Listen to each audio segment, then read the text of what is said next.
Le prix Mise en valeur est décerné à l'organisme Espace d'initiative pour le projet de place publique éphémère Espace Parvis. Espace Parvis, c'est un projet de mise en valeur du patrimoine matériel et immatériel de l'église Saint-Charles de Limoilou, mais plus précisément du parvis de l'église Saint-Charles de Limoilou. Espace Parvis est né en 2015, à l'automne 2015. Donc, on en est maintenant à la deuxième édition. Donc, la première édition, c'était vraiment le développement de jardins, le développement d'une petite programmation culturelle et d'une mise en valeur du patrimoine. Cette année, le défi, c'était de vraiment produire un aménagement du mobilier urbain qui reprenait vraiment l'architecture de l'église. Donc, de faire un lien entre le bâtiment, le parvis et la rue.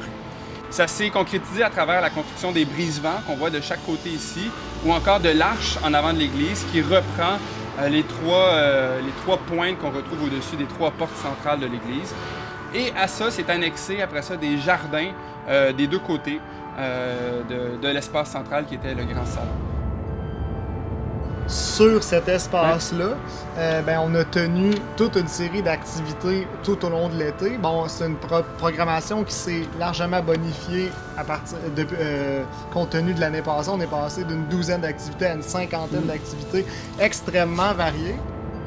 Puis au-delà des interventions très concrètes au niveau du mobilier urbain sur le parvis, il y a tout un travail un peu moins visible qui a été fait pour mettre en valeur plus au niveau du patrimoine immatériel, l'histoire de l'église puis du quartier qui est le vieux Limoilou. Dans le fond, c'est surtout en 2016, on a travaillé pour monter une exposition virtuelle. Cette année, au niveau des interventions, ce qu'on a fait, c'est créer des petits rappels de l'exposition virtuelle. Donc il y a des petites stations qui ont été intégrées dans l'espace, des grands panneaux avec des dates qui rappellent toute l'histoire du quartier, les différentes étapes de développement de l'église Saint-Charles de Limoilou.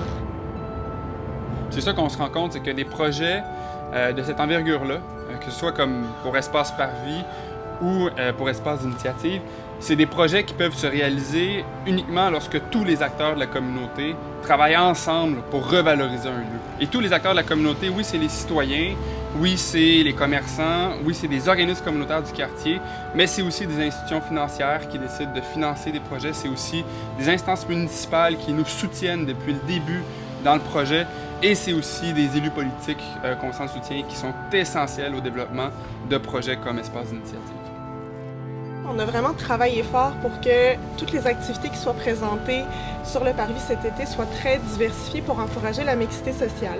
Limoilou, le vieux Limoilou, c'est un quartier qui est très mixte sur le plan social. Beaucoup de familles, de jeunes professionnels, d'étudiants, des gens qui sont là depuis plus longtemps aussi aux premières heures du quartier. Puis on voulait vraiment, sur le parvis, retrouver cette mixité sociale-là.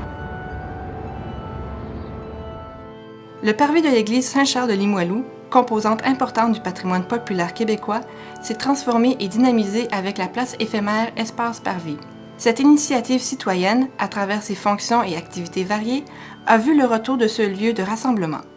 La mise en valeur originale de ce patrimoine religieux, ancré dans l'urbanité du quartier, a connu un rayonnement considérable grâce à une mobilisation importante des différents acteurs du milieu et une visibilité accrue dans les médias sociaux. À travers cet usage transitoire, le jury célèbre une nouvelle image du patrimoine qui se veut inclusif et rassembleur.